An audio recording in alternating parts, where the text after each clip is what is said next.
Hello everyone. आज हम अपने वादे के अनुसार एक नए डॉक्टर और नए टॉपिक के साथ आए हैं और हमारे साथ हैं डॉक्टर सरनजीत दिल्ली से। Welcome doctor Saranjit.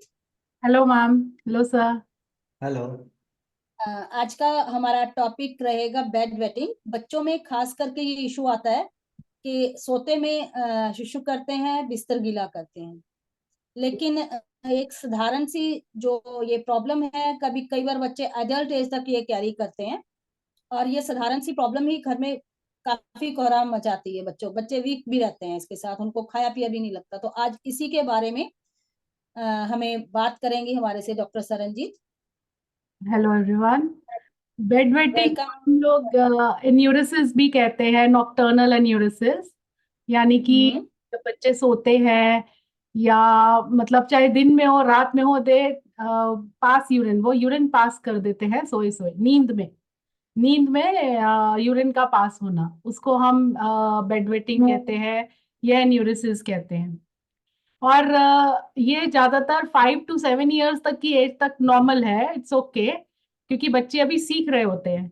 बट उसके बाद जो होगा वो थोड़ा सा concern, it is a issue of concern, मतलब वो वहां पे थोड़ा सा ध्यान देना पड़ता है, क्योंकि इससे बड़े बच्चे जो उनसे हैं उनके लिए थोड़ा मेंटली फिजिकली बहुत इलनेस क्रिएट करने वाली चीजें होती है ये।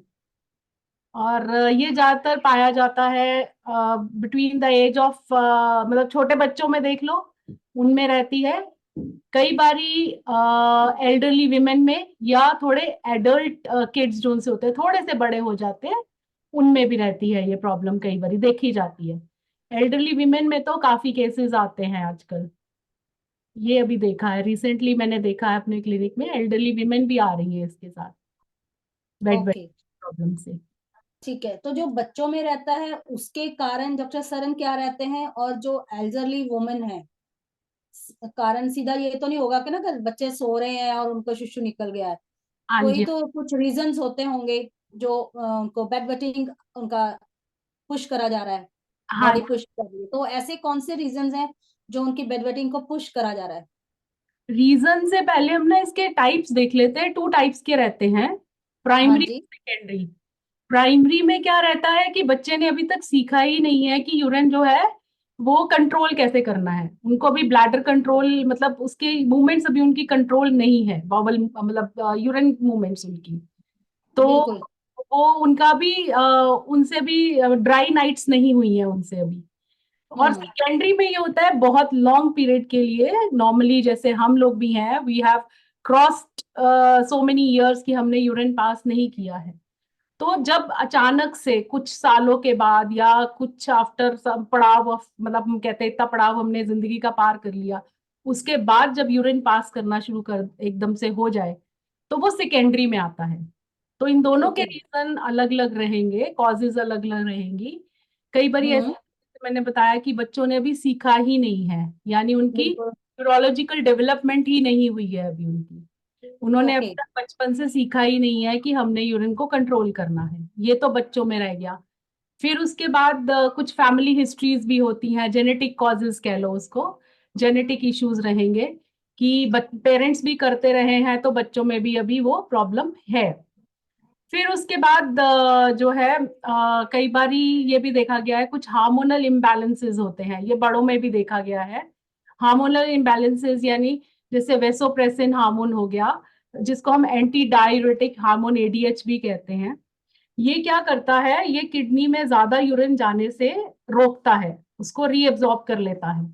पर अगर जैसे ही एडीएच हार्मोन कम होता है, तो जो है हमारा यूरिन की आउटपुट ज्यादा हो जाती है, हमारा ब्लैडर उतना कंट्रोल नहीं कर पाता जितना यूरिन बनना शुरू हो जाता है।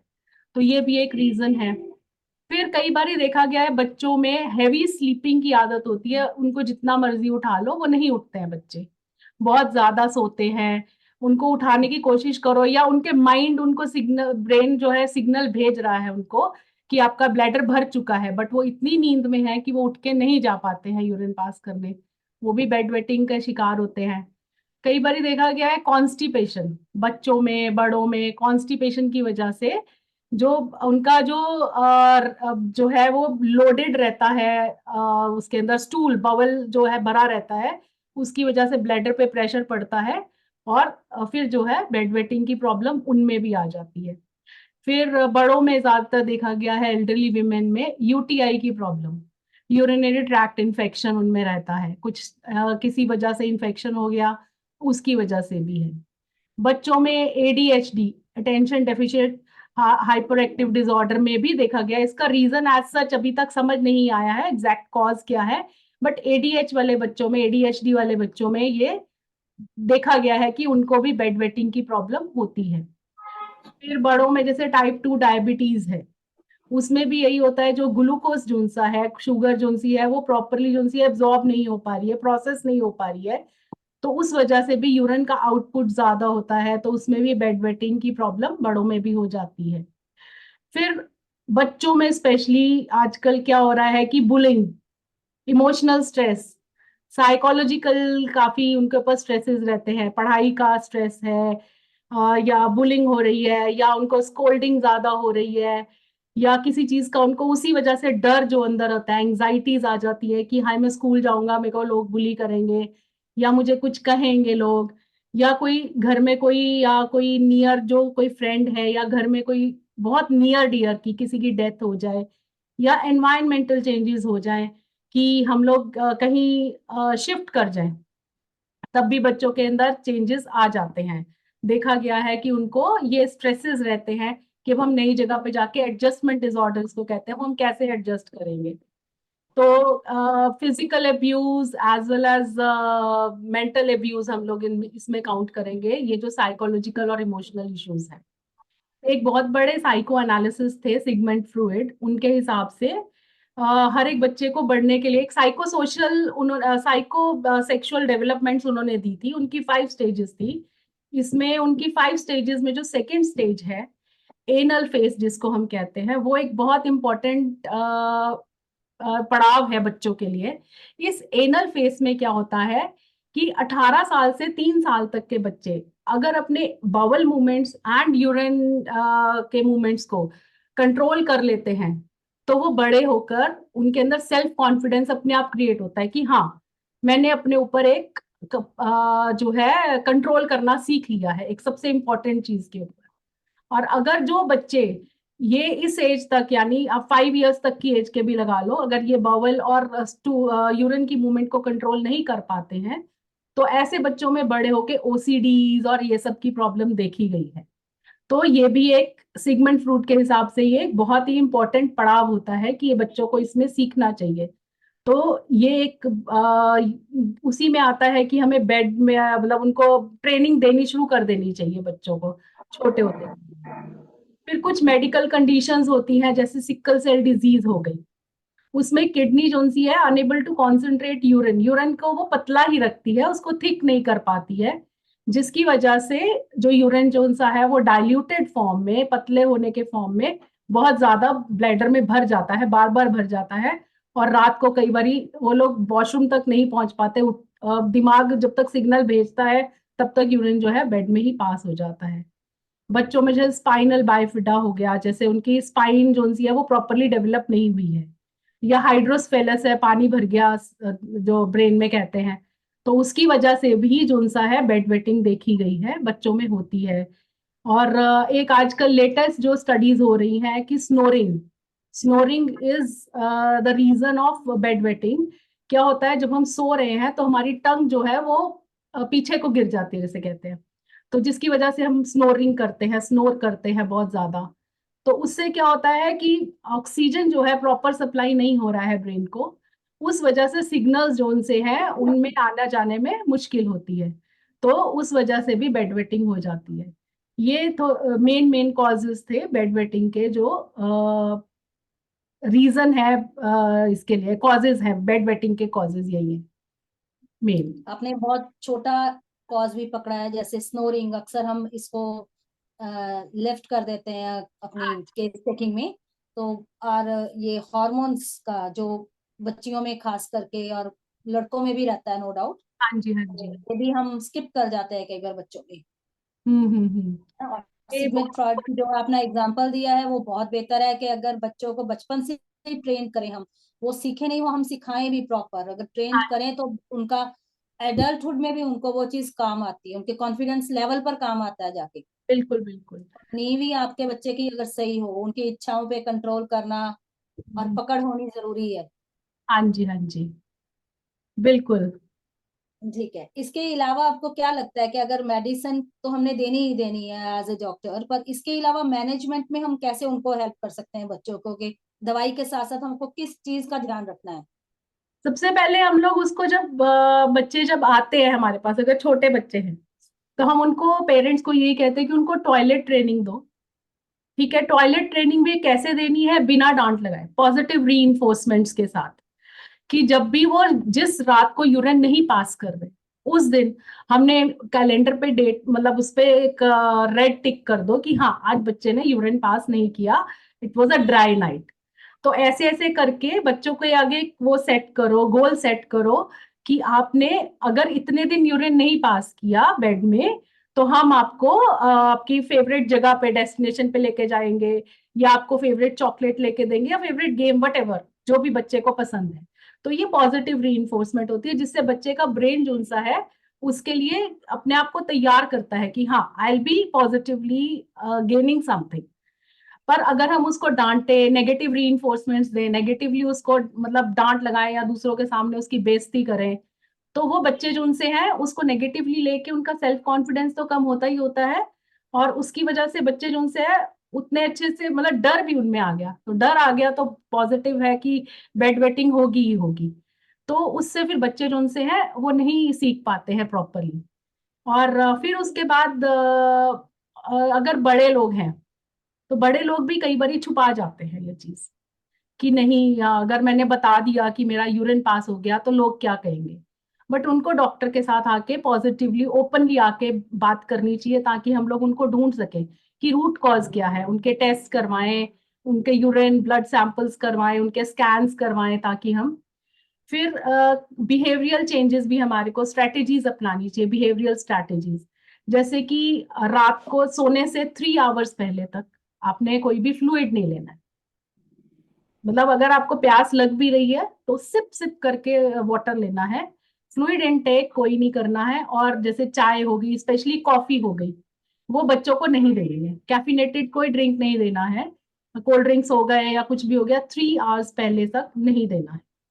फिर एक आजकल अलार्म सिस्टम आ चुका है, अलार्म सेटिंग कर देते हैं। अलार्म सेटिंग क्या होता है, उसके अंदर एक होता है सेंसर, एक होता है वाइब्रेटर। वाइब्रेटर हमारी आर्म के साथ लगाया जाता है, सेंसर हमारे अंडरगारमेंट्स के साथ अटैच कर दिया जाता है। तो जैसे ही हल्का सा गीला हुआ, तो अगर बच्चा हैवी स्लीप में है या उसको नहीं पता लग रहा है, तो जैसे ही हल्का सा गीला हुआ तो वो सेंसर एकदम से वाइब्रेशन यहाँ पे करेगा और अलार्म बजाएगा। अगर बच्चा नहीं उठ पा रहा तो आसपास के लोग तो उठ ही जाएंगे जो उसके पास सो रहे हैं, वो अलार्म सुन के। तो ये एक तरह का पॉजिटिव वो है कि अलार्म जैसे जैसे बजेगा, तो धीरे धीरे करके बच्चे को पता, अपने आप ही उसकी बॉडी उस टाइम पे उसको जगा देगी। तो ये बच्चा जो सा है वो धीरे धीरे ड्राई नाइट्स में आना शुरू हो जाएगा, उसकी जो है रात को सुसु करना बंद कर देगा। फिर उसके बाद ब्लैडर थेरेपी भी हम दे सकते हैं। ब्लैडर थेरेपी में हम क्या करते हैं, हमें ब्लैडर की फंक्शनल कैपेसिटी इंक्रीज करनी है। वो कैसे करना है, दिन में बच्चे को या बड़ों को बोलना है you have to hold the urine for a longer time. जितने जैसे एकदम से यूरिन की हुआ तो अब भाग गए फटाफट से यूरिन पास करने, वो नहीं करना है। थोड़ी देर आपने उसको रोकना है ताकि हमारी ब्लैडर की कैपेसिटी, हमारी ब्लैडर की एफिशिएंसी बढ़े। वो हम कर सकते हैं ताकि बाथरूम विजिट्स जो सी है वो कम रहे। ये हमारे को बेसिक जो है जो ट्रेनिंग देनी है, ये हम कर सकते हैं, एक्सेप्ट मेडिकेशन के अलावा। फिर अगर बहुत ज्यादा प्रॉब्लम हो रही है, जैसे इमोशनली या फिजिकल अब्यूज हुआ है, या इमोशनल बहुत ज्यादा स्ट्रेस है जो कि नहीं मेडिसिन से भी नहीं कंट्रोल हो रहा कई बारी, तो हमारे को मेंटल हेल्थ प्रोफेशनल के, सिवियर केसेस को हमारे को मेंटल हेल्थ प्रोफेशनल को उनको भेजना पड़ता है। बहुत अच्छे से आपने डॉक्टर संजीत जी डिस्क्राइब करा है, और ये छोटी सी इशू और कितने आपने फेसेस में बताया कि इस तरह से मैनेज करना है और ये कॉजेज रह सकते हैं, इट्स वेरी वंडरफुल। और थैंक यू। हर छोटी चीज को आपने बहुत अच्छे से बताया। और ऑडियंस, अगर आपके कोई क्वेश्चंस हैं तो प्लीज आप हमें लिख दीजिए। अभी डॉक्टर सरनजीत 5-7 मिनट मैम आप म्यूट पे हैं। हाँ जी। हाँ जी। एक क्वेश्चन तो आया भी हुआ है हमारे पास। क्वेश्चन आया हुआ है हमारे पास कि can worms and dreams also be cause of bed waiting. Yes of course, bombs वगैरह तो होते ही हैं इसके लिए। तभी हम लोग इसके स्टूल टेस्ट और मतलब वो करवा के हमें पता लगता है कि वॉर्म्स की वजह से क्या होएगा। जो है हमारे अंदर होती है एक ना। हाँ जी, उसकी वजह से हमारे को जो है बेड वेटिंग की प्रॉब्लम होती है। और साथ में क्या था, ड्रीम्स। ड्रीम्स तो मैंने बताया ना, फियर्स जो उनसे है, ड्रीम्स जो उनसे है, ये सब जब हमारे अंदर फियर्स होंगे तभी हमारे को ड्रीम्स जो उनसी हैं फिर वैसी आएंगी, फियरफुल ड्रीम्स आएंगी। तो उसकी वजह से भी बेड वेटिंग की प्रॉब्लम हो जाती है। अवधेश कुमार, आप लिख रहे हो माइग्रेन, क्या लिखना चाहते हो प्लीज इसको आप एक बार क्लियर कीजिए कि माइग्रेन एक रीजन है या माइग्रेन का टॉपिक आप न्यू चाहते हो। प्लीज आप इसको क्लियर कर दें हमसे। डॉक्टर सरनजीत, इसकी होम्योपैथिक, हम जैसे होम्योपैथ डॉक्टर्स है तो होम्योपैथी की बात तो करेंगे, क्या होम्योपैथिक इसमें हेल्प कर सकती है? ये बहुत अच्छी हेल्प करती है होम्योपैथी की मेडिसिन, बहुत बढ़िया तरीके से। पर ये एक मेरी रिक्वेस्ट रहेगी सबसे कि do not self prescribe the homeopathic medicine, अपने आप से मत लें। क्योंकि होम्योपैथी की जो हम मेडिसिन देते हैं, हम आपकी मेंटल स्टेट, हम आपकी फिजिकल स्टेट, हम आपका सारा कुछ देख के देते हैं। हमारे पास एलोपैथी जैसी मेडिसिन पर्टिकुलर के लिए एक मेडिसिन हो गई, हम एक मेडिसिन को 10 लोगों में भी दे सकते हैं जिनके अलग अलग सिम्टम रहेंगे। तो होम्योपैथी की मेडिसिन जैसे सीपिया हो गई, कॉस्टिकम हो गई, एसिड बेंजोइक एसिड हो गई, स्टेफिसिगेरिया हो गई, क्रियोजोट हो गई, ग्राफाइट्स हो गई, natrum mur, tuberculinum, calcarea carbonica, equisetum, argentum nitricum, belladonna, rhus tox वगैरह बहुत सारी मेडिसिन है। डिपेंड करता है कि हमारे को कुछ फिजिकल इंजरी हुई है, मैकेनिकल इंजरी हुई है, हमारे को पेट में कीड़े हैं, या whatever are the reason, तो हर एक रीजन की अलग अलग मेडिसिन रहेगी। बिल्कुल। ऑडियंस से फिर भी हमारी रिक्वेस्ट है कि प्लीज खुद से प्रिस्क्राइब मत कीजिए, हमसे सुन के ये दवाइयां हैं तो try one by one try करते रहे, वो गलत बात होगी, आप अपनी हेल्थ को खराब करेंगे। आप अपने नजदीकी डॉक्टर से बात करें, नहीं तो डॉक्टर सरनजीत से कॉल कर सकते हैं, नहीं तो हमसे कांटेक्ट कर सकते हैं। डॉक्टर सरन, आप अपना फोन नंबर बता देंगे एक बार बोलकर? हाँ जी, 9953304169। एक बार फिर से बोल दीजिए। 9953304169। आपने नंबर नोट कर लिया होगा ऑडियंस। अगर जरूरत है, आपके बच्चे को ये इश्यू रहता है या आपके घर में कोई एडल्ट है उनको कोई इश्यू है, तो आप डॉक्टर सरन से डायरेक्ट कांटेक्ट में जा सकते हैं। Thank you ma'am, Saran, thank कुछ और आपको लगता हो कि हम हमसे पूछना रह गया हो, या आपको लगता है कि ये पॉइंट है जो बहुत जरूरी है इसके लिए डिस्कस करना, या ऑडियंस को पता होना चाहिए, तो प्लीज वो बताएंगी। यू। यही है कि मैनेजमेंट इसकी अच्छे से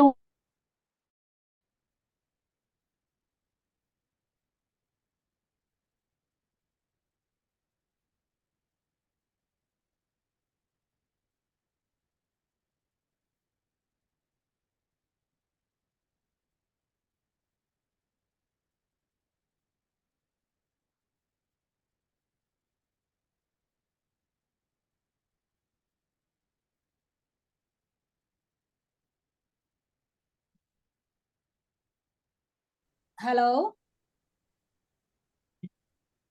hello doctor Sanjay, I think कुछ इशू आया है डॉक्टर संजय के साथ। तो डॉक्टर सरन, मुझे लगता है आपने हर छोटी चीज को बहुत अच्छे से बताया, कोई पॉइंट नहीं छोड़ा है हमारे लिए डिस्कस करने के लिए। Thank you thank ma'am. You. नहीं, थैंक यू आप सो अपनी मच। तरफ से भी प्लीज हमारे दीजिए मुझे।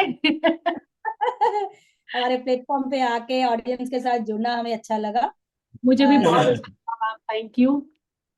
व्यूअर्स को के साथ हमारा वायदा फिर से हेलो। है कि हम थैंक यू संजय। अरे मेरे पास लाइट चली गई। ओके। हेलो। चलो जी। हेलो। हाँ जी, हाँ जी। एक मिनट है ऑडियंस के साथ मैं। हम बात करेंगे कि नेक्स्ट वीक हम फिर से आएंगे नेक्स्ट नए टॉपिक और नए डॉक्टर के साथ। Till then, bye bye. Thank you ma'am, thank you for having me, thank you sir. Thank you. अच्छा रहा सेशन। मेरी तरफ से थोड़ा सा प्रॉब्लम हो गया, लेकिन अरे कोई बात ठीक है। हाँ, ठीक है, कोई बात नहीं सर, थैंक यू। चलो चलो। नहीं शरण, फिर भी हम दोबारा कभी किसी नए टॉपिक के साथ आपके साथ जरूर मिलेंगे। ठीक है मैम, थैंक यू जी, ओके, हैव अ ओके।